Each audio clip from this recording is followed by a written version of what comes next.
Okay, thank you, Glenn. Now we all know how to create a very impressive portfolio, thanks to Glenn, and congratulations again on your award. What'd you win? I got a polo shirt and a coffee mug. All right, Oh, And increase net worth. right. And a Hopefully, pat on the back. yeah. and hopefully it says SectorSurfer on it. Yep, Good, okay. absolutely.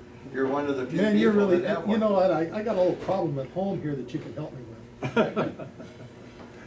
As a reminder, Glenn's work is currently available at Investors Help. Also, we will be loading both the video and his charts, his slides at Investors Help. So that will all be available. In particular, I noticed, due to a frequency difference between the camera and the projector, when we show a lot of numbers, you'll see a cycling.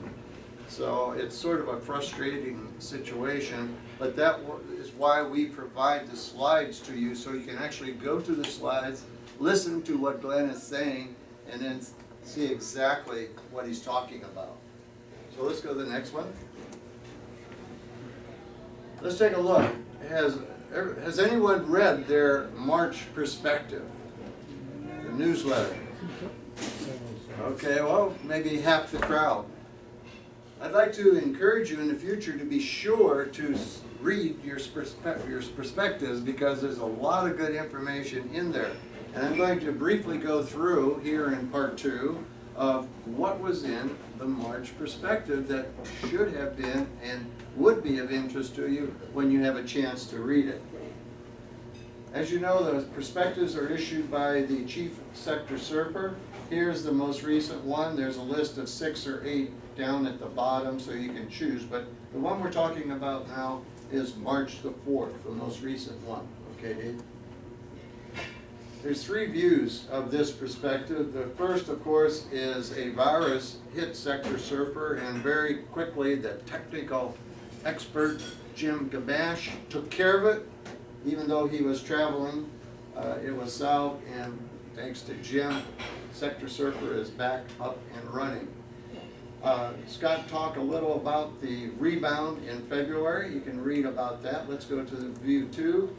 Now this is what I wanted you to see in particular. If you haven't seen this before, there are 2 new presentations that were given in Southern California by the new Sun Growth Special Interest Group. And this took place February the 27th, February the 22nd in Culver City. 2 presentations were made, one by Gary Noreen and also Dan Gimbel. So let's take a look at that to see what that's all about. These 2 presentations are also now available at Investors Help. Here's a little background information. They do have a very large AAII membership. The Sun Growth Special Interest Group, the way I understand it, is a subgroup under AAII.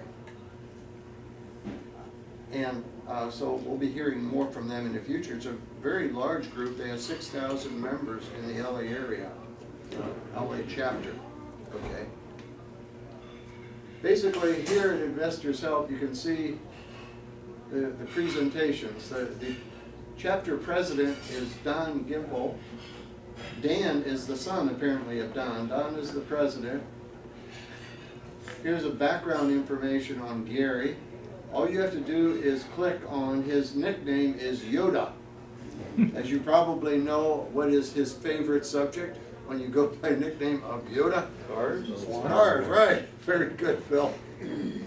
And then Dan, you can download his presentation, his slides right here. So those are both available for immediate downloading. Let's go to the next one. What I did to whet your appetite, I took 5 or so slides from their presentations. Each one is about 35 to 40 slides. It's about a 45-minute presentation. We don't have the presentations as far as videos are concerned. I don't know if they were videotaped or not. What we have are the slides from the presentation. And I've gotten written concurrence from both Gary and Dan to share this with you.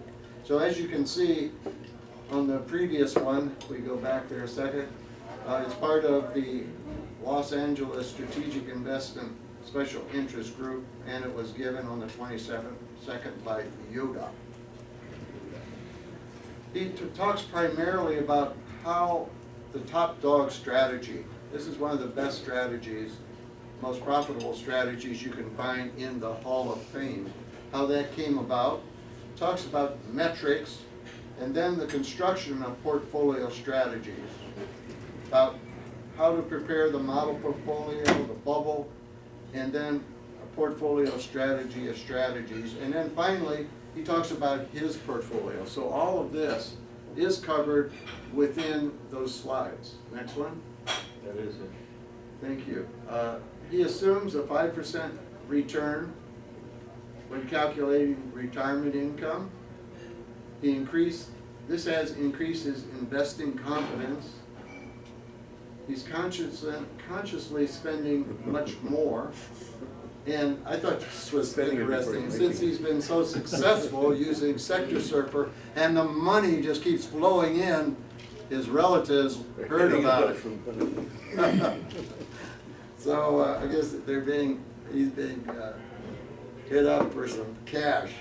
But anyway, here's some of the key lessons that he learned. If there's a change signal, don't wait a few months. In other words, the way I understand it, he believes in taking action. If something's changing, change it, which may or may not be contrary totally to SectorSurfer, but this is the way he's implemented, and it sounds like he's implemented it quite successfully.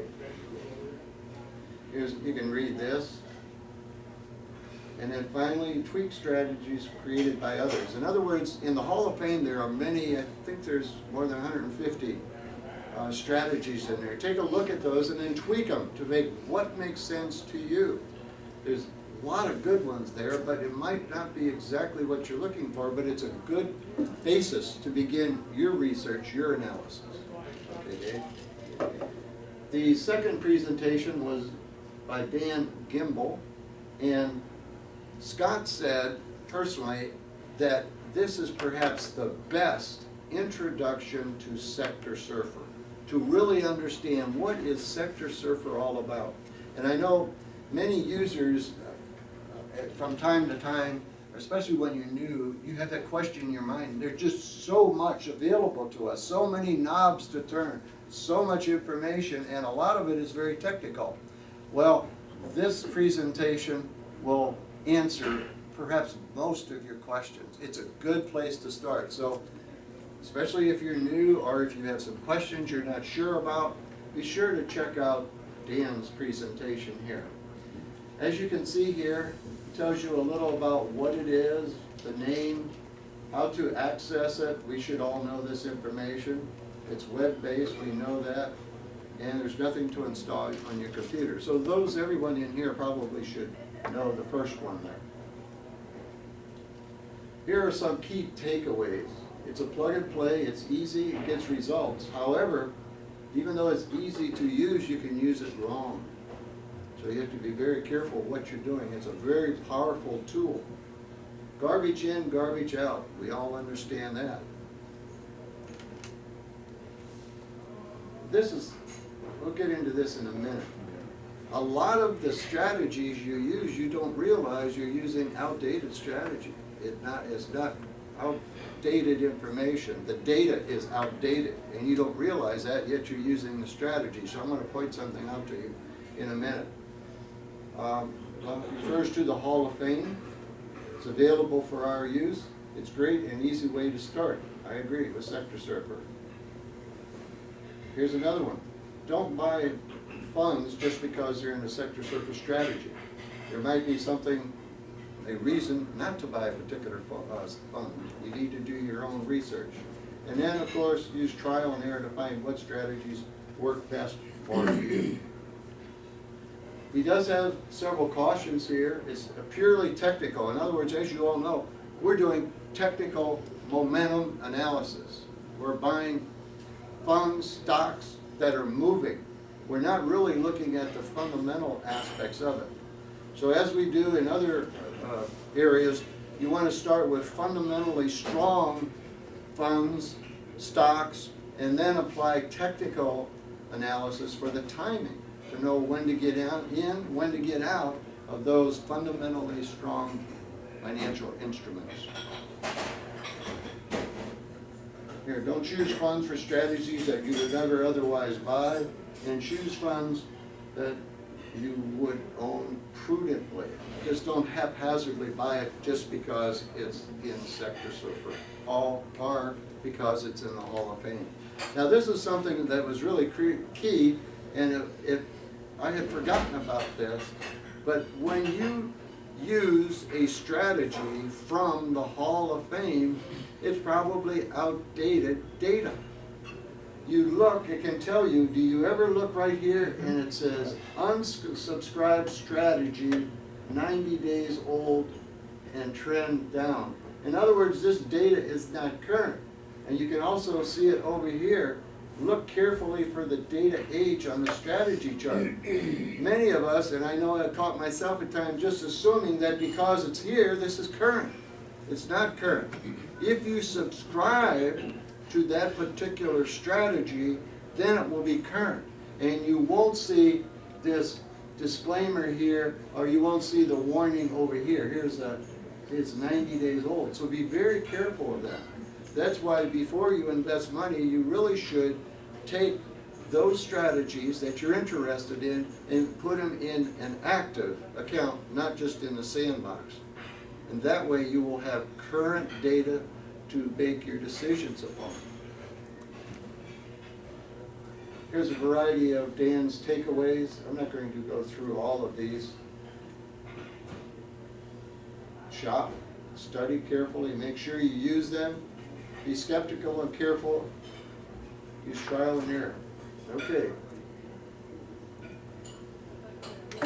That takes care of the two presentations from Southern California, so I encourage you to take the time, go to Investors Help, pull them out, at least take a look at them, go through them. I invited both Dan and Gary to come up here for either the July or the September meeting. And it would be nice if one or both of those gentlemen were here to share their 45-minute or 1-hour presentations with us. Very, very excellent job they both did. Does anyone use the Sortino ratio? Gary? Oh, Al. Okay, good, two. Does anyone know what the Sortino ratio is other than you two gentlemen? Well, maybe we should have a good presentation in the future on what it is. This tells you what it is. I have never used it before. To be honest with you, I've never noticed it. It's new. I guess it's new. How long has it been out? A few months. Just 2 months? Yeah. Here's a little explanation, and let's go to the next slide. And the idea is to measure an investment's added return over a very safe money market. That's what he explains right here in the explanation. I went and pulled this out. It is, all this information, of course, is at SectorSurfer. One of the things, now we have two experts here. What I don't understand, it says an investment's added return over a very safe money market. So in this example, the strategy was at 6.52, S&P is 0.58. Does that mean, when you say the added return is 6.52 above the S&P, or is it you sum those No, two? Neither. You take the average return minus like the treasury rate, Yes. or money market, like a money market mutual fund, which is Okay, like you a take 60 to a percent. you take the Sorrento, The Sortino ratio Sortino is, let's say ratio. this strategy is making 10%, and a okay, money market is paying 0.5%. right, So it's 9.5%, because 10 minus the half, over the downside ratio as opposed to the standard deviation. So it's measuring the excess return over what you would get if you put it in a treasury or a money market fund. It's the excess return. the excess return over the downside the ratio. downside. Downside is about, if it jumps up in a day, you're happy. If it jumps down in a day, you're unhappy. So it's measuring, it's the unhappiness ratio. Aren't you glad you asked, Joe? Yes. Well, we all know it's the unhappiness ratio. Thank you, Gary. Al? So it's just like the sharp, only the sharp, when it says, when it uses standard deviation, which is both, Yes. when you have a down day and an up day, And an up day. right? As you just mentioned, most people don't care, that they like it if they have an up day. Yes. Right? You can give me plus 1% days on the upside all the time, okay? The Sortino ratio looks only at downside, days where you lose money, okay? That's the difference. Okay. I hope the microphones pick that up, because that's very important. If not, we have a subject for a future presentation Absolutely. from two of our gurus on Sortino. Well, thank you, Scott, for making that available.